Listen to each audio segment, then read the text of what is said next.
10 animaux qui ne devraient pas exister. Nous pouvons facilement réfléchir à plusieurs raisons pour lesquelles certains animaux ne devraient pas exister. Et vous? Des monstres marins qui rendent des baignades 10 fois plus dangereuses, à des perroquets dont le régime alimentaire est très douteux, vous allez découvrir 10 animaux qui ne devraient vraiment pas exister. Absolutely. Phenomenal hunter. Very rare, very difficult to find.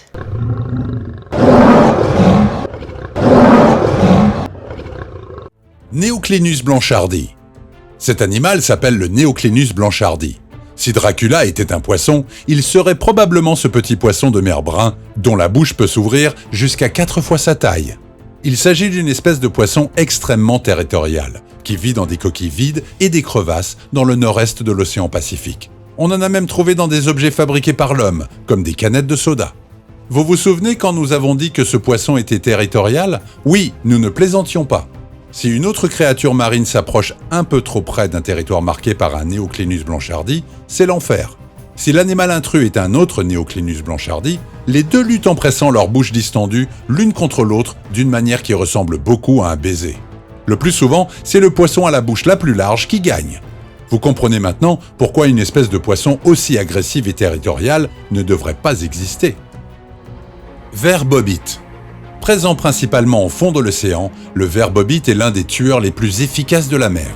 Bien qu'il soit aveugle, le ver bobite est un prédateur embusqué qui ne manque pas sa cible. Ce ver, qui peut atteindre une longueur maximale de 3 mètres, enfouit 99% de son corps dans le fond de l'océan et attend sa proie. À l'aide de 5 antennes, placées à des endroits stratégiques sur sa tête, le ver bobite détecte les proies qui nagent trop près de lui et les capture à l'aide d'un appareil alimentaire complexe appelé pharynx. Le ver bobite capture et dévore toutes les créatures marines qui croisent son chemin, du poisson-pierre venimeux à la pieuvre intelligente. Voilà pourquoi ces tueurs sous-marins ne devraient pas exister. Ils constituent une menace sérieuse pour toute vie au fond de l'océan. Requin du Gange. Nous sommes tous d'accord pour dire que la baignade dans les rivières serait beaucoup plus sûre si les requins d'eau douce n'existaient pas. Et pourtant, ils existent. Et bien sûr, les requins du Gange ne sont pas les seuls requins d'eau douce. Leurs cousins germains, les requins taureaux, appartiennent également à cette catégorie et sont plus connus que les requins du Gange. Mais voilà, les requins du Gange sont les vrais requins d'eau douce car ils passent toute leur vie en eau douce et n'ont pas besoin de migrer vers l'océan. Les requins du Gange, qui sont aujourd'hui une espèce de requin en danger critique d'extinction, se trouvent généralement en Inde et sont réputés pour leur brutalité. En raison de la disponibilité limitée des spécimens, on sait peu de choses sur les requins du Gange, si ce n'est qu'ils ressemblent beaucoup aux autres requins requiem, qu'ils atteignent une longueur maximale de 180 cm et qu'ils sont généralement gris ou bruns. Selon nous, la baignade dans un lac et d'autres cours d'eau douce devrait être relativement sûre. Mais avec l'existence des requins d'eau douce, ce n'est pas le cas. C'est pourquoi les requins du Gange ne devraient pas exister. Pitohui. Lorsque vous entendez, ou que l'on vous parle, d'animaux dangereux ou venimeux, nous sommes presque certains que les oiseaux ne vous viennent pas à l'esprit. Cela va changer. Voici l'oiseau Pitohui, l'oiseau le plus venimeux du monde. Ce Pitohui bicolore ne se trouve que sur une île éloignée à l'est de l'Indonésie, dans l'océan Pacifique. Ce Pitohui a un ventre rouge brique brillant et une tête noire avec un bec puissant. Mais ne laissez pas ces belles caractéristiques vous tromper. Cet oiseau rare est rempli de neurotoxines appelées homobatrachotoxines. La toxine contenue dans une plume de Pitohui peut potentiellement engourdir un humain. Bien sûr, il est tout à fait hors de question de manger cet oiseau. Car si vous pouviez vous remettre d'une égratignure, aussi douloureuse soit-elle, une grande quantité de toxines, si elle est ingérée, peut entraîner une paralysie, voire la mort. Maintenant, voyez-vous pourquoi un tel oiseau ne devrait pas exister? Nestorchea de Nouvelle-Zélande. Les perroquets kea sont une espèce d'oiseau unique. À première vue, le kea ressemble à n'importe quel autre oiseau perroquet, avec de belles plumes vertes, un petit bec pointu et une apparence presque adorable. Mais en réalité, ces oiseaux sont une plaie pour leur environnement. Leur régime alimentaire est tout à fait particulier. Ils se nourrissent de nourriture ordinaire pour oiseaux, comme des baies, des graines, des bourgeons et des insectes, mais ce n'est pas tout. Les keas sont connus pour se nourrir de petits oiseaux et même de mammifères plus grands, comme des moutons. Comment et pourquoi un petit perroquet se nourrirait-il d'un animal 20 fois plus grand que lui? D'autres oiseaux de proie comme les aigles et les faucons sont connus pour se nourrir d'animaux plus petits comme les lézards, les poissons et les petits poulets, mais faites confiance aux Kea pour changer la donne et enfreindre toutes les règles concernant la différence de taille appropriée entre prédateurs et proies. Surnommés les méchants perroquets alpins, ces oiseaux sont célèbres parmi les habitants de la région et pas pour les bonnes raisons. Ils sont connus pour faire des rencontres intrépides avec les humains, fouillant hardiment dans les sacs, les chaussures et les poubelles des gens. Personnellement, leur disparition ne m'attristerait pas.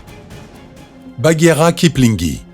Alors que la plupart des araignées sont principalement des chasseurs-prédateurs, aspirant les organes internes liquéfiés de leur proie, cette espèce d'araignée a choisi une approche plus pacifique en étant la seule araignée presque végétarienne au monde.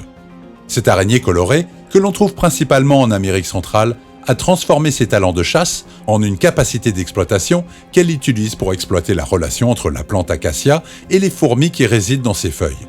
Les fourmis offrent une protection à la plante d'acacia en repoussant les insectes mangeurs de plantes et la plante, en retour, offre un abri aux fourmis dans ses nodules nutritifs creux. La Bagheera kiplingi a appris à voler ses nodules nutritifs aux fourmis, ce qui lui vaut son statut d'araignée végétarienne.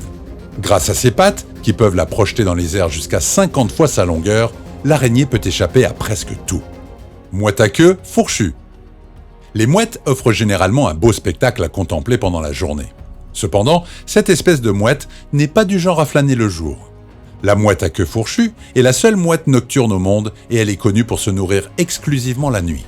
Ce noctambule a des caractéristiques distinctes comme sa tête noire inhabituelle et ses yeux rouges et ronds.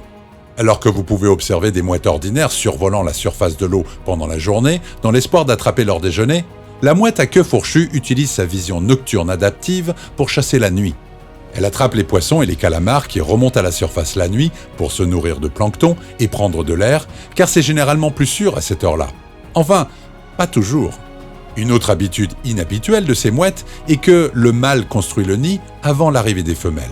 Plus le nid est beau, plus il a de chances d'attirer une femelle. Chat pêcheur. Ok, cette espèce de chat est bizarre. Nous savons tous que les chats détestent, voire même méprisent l'eau.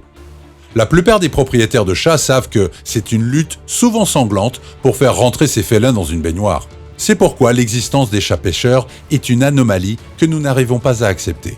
Non seulement les chats pêcheurs supportent d'être dans l'eau, mais ils aiment cela et ils sont naturellement des pêcheurs habiles.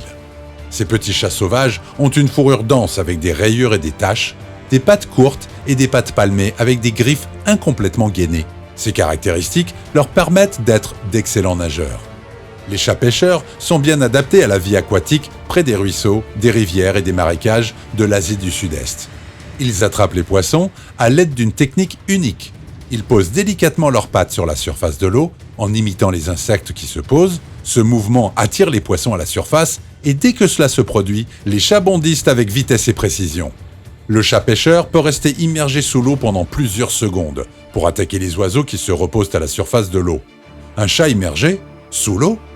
Eh oui, cette espèce perturbe toutes nos connaissances des chats et ne devrait pas exister. Taipan du désert. Si vous vous demandiez pourquoi un ou deux serpents ne figuraient pas encore sur la liste, ne cherchez pas plus loin, voici le serpent que vous attendiez. La plupart des gens sont déjà d'avis que les serpents venimeux ne devraient pas exister et honnêtement, nous ne pouvons qu'être d'accord. Le taipan du désert est un serpent venimeux, endémique des terres intérieures de l'Est et du Sud de l'Australie. Ce serpent est bizarre pour plusieurs raisons. L'une de ces raisons est la couleur de sa peau qui change selon la saison et la température de l'année. Imaginez voir un serpent que vous ne pouvez plus identifier quelques mois plus tard parce qu'il a changé la couleur de sa peau. Le taipan du désert est un serpent incroyablement agile, capable de mordre jusqu'à 8 fois en une seule attaque. Il est classé comme le serpent le plus venimeux de la planète, chaque morsure libérant suffisamment de venin pour tuer jusqu'à 100 hommes. Si l'on multiplie ce chiffre par 8 morsures sur une personne, cela revient à dire qu'une personne peut mourir 800 fois. Le taipan du désert n'est généralement pas agressif, mais nous pensons tout de même qu'il est trop dangereux pour se promener sur la Terre. Carpe, mangeuse d'anguilles. Notre choix numéro 1 est tellement bizarre et choquant que la plupart des gens ne pourraient pas y croire s'il n'y avait pas de vidéo. Dans celle-ci, on voit une espèce de carpe avaler une anguille qui semble mesurer plus d'1 mètre de long. Les carpes sont connues pour manger des poissons plus petits et du plancton, ou pour grignoter de gros morceaux de carcasse dans l'eau. Cependant, ce poisson semble ne pas avoir beaucoup de patience. Dans la vidéo, on voit la carpe essayer désespérément d'ingérer l'anguille.